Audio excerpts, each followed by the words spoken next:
दोस्तों, इस नए चैप्टर की शुरुआत होती है लेडी लुमिनस से, जो फेस्टिवल के पहले दिन के खत्म हो जाने के बाद रीमरू से मिलने आई हैं, जिनका मानना है कि अब जबकि नॉन अग्रेशन पैक्ट साइन हुआ है दोनों देशों के बीच में, तो वो चाहती हैं कि इसका कुछ फायदा भी हो। अब रीमरू समझ नहीं पा रहा था कि लेडी लुमिनस आखिर कहना क्या चाहती हैं।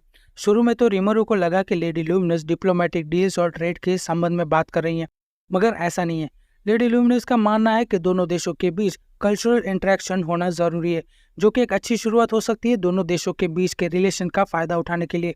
दरअसल दोस्तों, लेडी लुमिनस फेस्टिवल में जो संगीत का कार्यक्रम हुआ उससे वो बेहद इम्प्रेस हो गई थी, और उनके साथ जो लोग आए थे उन्होंने भी ऐसा किसी प्रोग्राम को उनके देश यानी रुबेरियस में करने की इच्छा जताई है। तो इसलिए वो यहाँ रीमरू से इस बारे में कुछ करने के लिए कहती हैं। और यही नहीं दोस्तों, वेस्टा ने जो अब तक की अपनी रिसर्च का प्रदर्शन दिखाया था फेस्टिवल के पहले दिन ही, तो वो उससे भी बहुत इम्प्रेस हो गई थी, और वो ये भी चाहती हैं कि उनके लोग भी यहाँ आकर उनसे थोड़ी बहुत पढ़े वड़े करने सीखें, ताकि वो लोग भी ऐसा ही कुछ करने के काबिल हो जाएं। और ये लेडी लुमिनस फ्री में करने के लिए नहीं कह रही हैं, बदले में रीमरू से होली मैजिक की सीक्रेट स्किल्स भी शेयर करेंगी। अब इसका फायदा ये है दोस्तों कि जो रीमरू से फेथफुल है और जो रीमरू के लिए मरने मारने के लिए भी तैयार है, ये सीक्रेट स्किल उनको अलाउ करेगा किसी भी समय रीमरू की पावर्स या उसकी स्किल्स को यूज करने के लिए। यानी जैसा हिनाटा ने किया था रीमरू के खिलाफ, मतलब जो अटैक हिनाटा यूज कर रही थी वो लेडी लुमिनस की होली मैजिक का ही एक हिस्सा था, जिसे हिनाटा ने हार्नेस किया था, और वो यही स्किल रीमरू को भी सिखाएगी। वैसे लेडी लुमिनस का मानना है कि ये सारी स्किल्स रीमरू आज नहीं तो कल अक्वायर कर ही लेगा, तो वो चाहती है कि रीमरू बाद में अक्वायर करे, इससे अच्छा है कि वो आज ही अक्वायर करे, जिससे लेडी लुमिनस को भी इससे फायदा होगा। अब ये कोई बहुत बड़ी बात नहीं है, तो रीमरू भी लेडी लुमिनस की इस प्रस्ताव को मान लेता है, जिसके बाद रीमरू जाता है हिनाटा और यूकी के साथ डिनर करने के लिए, और वहां पर भी कुछ बातचीत होती तो है, बट हम उन्हें स्किप करेंगे।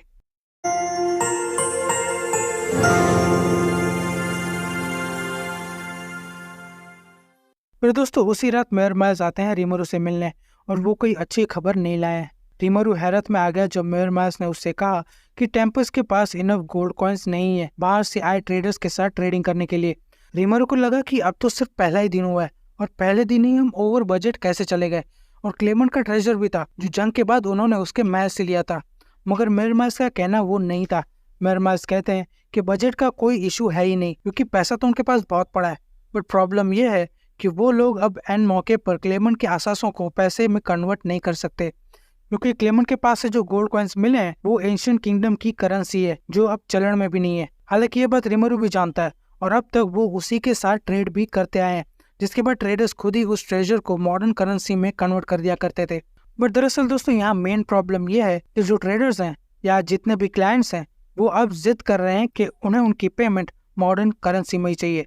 यानी उन्होंने दूसरे किसी भी टाइप की करेंसी को यूज करने या लेने से साफ इनकार कर दिया है।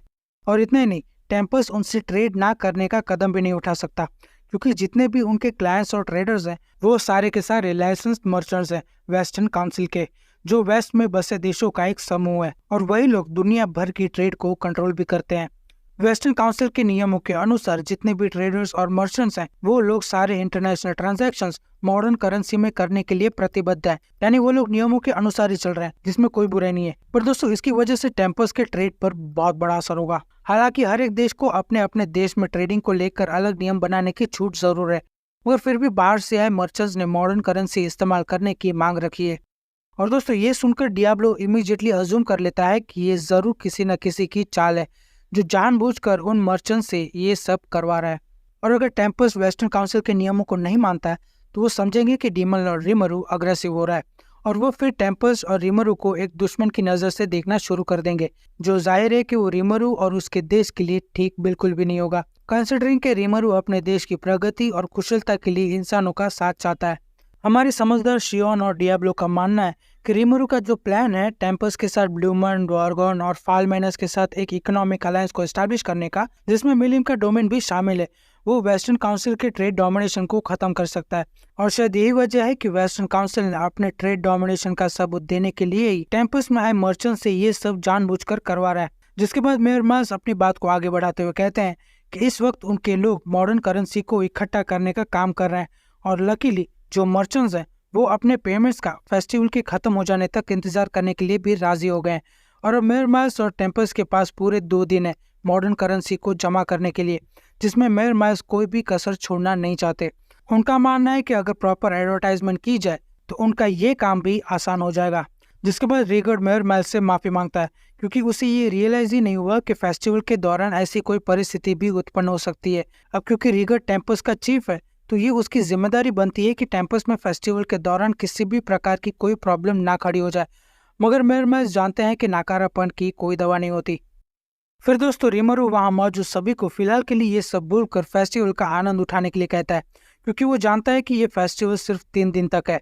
अब इसमें भी मजा नहीं लूटा तो फेस्टिवल का पूरा मीनिंग ही खत्म हो जाएगा और इसमें रीमरू भी कोई एक्सेप्शन नहीं है। फिर दूसरे दिन रीमरू उठता है फुल हैंगओवर के साथ, जिसके बाद वो रफाल को दोष दे रहा है कि उसने जानबूझकर पॉइजन नलिफिकेशन या पेन नलिफिकेशन को ऑन ही नहीं किया, जिसकी वजह से उसे हेडेक हो रहा है। और मेरा भी यही मानना है कि ये रफाल ने जानबूझकर किया है क्योंकि पिछली बार जब रफाल ने पॉइजन नलिफिकेशन को ऑन किया था रीमरू की इच्छा के विरुद्ध, तब वो बहुत गुस्सा हुआ था रफाल पर। और हो सकता है कि इस बार रफाल ने ऐसा जानबूझकर किया हो ताकि वो रीमरू को सबक सिखा सके। जिसके बाद रीमरू को रफाल से माफी भी मांगनी पड़ी ताकि वो रीमरू के हेडेक को ठीक कर दे। एंड अपेरेंटली रफाल रीमरू की माफी को स्वीकार भी कर लेती है। फिर अब दोस्तों बारी आती है कॉलिजियम में होने वाले फाइटिंग टूर्नामेंट की, जिसमें कई सारे फाइटर्स हिस्सा लेने के लिए आए हैं क्योंकि समहाउ किसी ने ये खबर फैला दी थी पिछली रात को कि जीतने वाला शख्स रीमरू के पर्सनल अटेंडेंट्स यानी कि द बिग 4 का हिस्सा बन जाएगा। हालांकि इस कंपटीशन में मासायुकी भी शामिल है, बट पहले दिन जब प्रिलिमिनरीज हुए उसमें उसकी ताकत का पर्दाफाश नहीं हो पाया क्योंकि उसमें मासायुकी के दोस्त भी शामिल थे और वो बैटल रॉयल फॉर्मेट था, जिसका फायदा उठाकर मासायुकी के दोस्त ने सभी फाइटर्स को धूल चटा दी थी। और जब विनर बनने की बारी आई तब उनके दोस्तों ने वो पोजीशन मासायुकी को दे दी और यही वजह है कि वो यहाँ पर आज अरीना में मौजूद है। अन्यथा मुझे तो नहीं लगता कि वो गोप्टा को भी हरा सकता है। और दोस्तों यहाँ मौजूद सभी फाइटर्स में एक फाइटर ऐसा भी है जो अनोनिमसली मास्क पहन कर आया है और वो खुद को किंग ऑफ द बीस्ट कह रहा है। अब दोस्तों वालपरगिस में जो कुछ भी हुआ उसे देखकर रीमरू के साथ हम सब भी वही गलती अब दूसरी बार नहीं कर सकते और हम सब जानते हैं कि ये मास्क पहन कर आने वाला और खुद को किंग ऑफ द बीस्ट कहलाने वाला शख्स कौन है। और दोस्तों अगले पैनल में हम देख सकते हैं कि गोप्टा और गैल्ड के साथ कितनों ने और किस किस ने पार्टिसिपेट किया है। फिर दोस्तों अगले चैप्टर में हमें पता चलता है कि क्यों गोप्टा इस टूर्नामेंट में हिस्सा ले रहा है। अब 2 दिन पहले जब मीटिंग हुई थी उसमें रीमरू ने ये तो क्लियर कर दिया था कि डियाब्लो, शियोन, बेनिमारू और सोए क्यों इस टूर्नामेंट में हिस्सा नहीं ले सकते, जो मैंने इसे पिछली वीडियो में बता दिया था। तो इनके अलावा यहाँ रीमरू सबसे पूछता है जो इस टूर्नामेंट में विलिंगली हिस्सा लेना चाहते हैं। वैसे तो रीमरू हाकुरो का नाम लेता है, बट हाकुरो ने फेस्टिवल के लिए अपने प्लान्स पहले ही क्लियर कर रखे हैं। अब दोस्तों हाकुरो मोमी जी को उनका ये नया देश घुमाना चाहता है। अब क्योंकि मौका भी है और दस्तूर भी, तो उसे लगा कि ये अच्छा तरीका होगा बाप बेटी के बीच के बिगड़े हुए रिश्ते को सुधारने का। हालांकि रीमरू चाहे तो वो मोमी जी के साथ के अपने प्लान्स कैंसिल भी करने के लिए तैयार है, बट रीमरू जानता है कि ये टूर्नामेंट में हिस्सा लेने से भी ज्यादा इंपॉर्टेंट काम है, तो वो हाकुरो को मना कर देता है अपने प्लान्स कैंसिल करने के लिए। फिर तब दोस्तों रीमरू किसी वजह से गैल्ड को चुनता है, मगर रीगर्ड का बेटा जिसका मुझे नाम भी याद नहीं है वो सजेस्ट करता है कि वहाँ टूर्नामेंट में बहुत सारे फाइटर्स होंगे और हमारी तरफ से अगर वहाँ सिर्फ गैल्ड जाएगा तो इसके बहुत कम चांसेस होंगे कि वो मासायुकी द हीरो का फुल पोटेंशियल से लड़ पाएगा। तो उसका मानना है कि हमारी तरफ से किसी एक और फाइटर को भी जाना चाहिए और वो सजेस्ट करता है गोप्टा को, जो वहाँ शांति से सो रहा था, जिसे आज भी कोई खबर नहीं है कि उसके साथ उस दिन आखिरकार हुआ क्या था। वेल नॉनदलेस वो यहाँ पर कॉलेजियम में है और अब जबरदस्ती उसे वहाँ सबसे लड़ना भी पड़ेगा।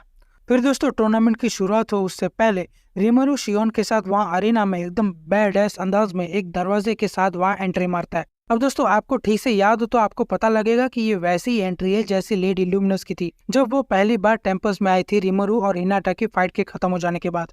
रीमरू यहाँ सभी फाइटर्स का मोरल बढ़ाने और इस कंपटीशन को और एनर्जेटिक बनाने के लिए वो यहाँ पर अपनी एक छोटी सी स्पीच देने आए। रीमरू कहता है कि अगर आप यहाँ आज जीत जाते हैं और कल फाइनल्स में भी अगर आपकी जीत होती है तो आपके चर्चे न कि सिर्फ टेम्पस में बल्कि इस पूरे वेस्टर्न कॉन्टिनेंट में फैल जाएंगे, जो आपकी वैभवता और वीरता का सबूत होगा। और रीमरू पब्लिकली ये भी यहाँ माइक पर अनाउंस करता है कि अगर मासायुकी द हीरो जीतता है तो मैं उससे मौका दूंगा मुझे चैलेंज करने का। जिसके बाद दोस्तों वहाँ अरीना में फाइटर्स के बीच का ये टूर्नामेंट शुरू होता है। तो दोस्तों आज की हमारी इस वीडियो को मैं यहीं ख़त्म करता हूँ। अगर आपको मेरी ये वीडियो अच्छी लगी हो तो एक लाइक ज़रूर कर देना, नहीं अच्छी लगी तो डिसलाइक कर देना, चलेगा। मैं मिलूंगा अब आपको अगली वीडियो में, तब तक के लिए सायोनारा।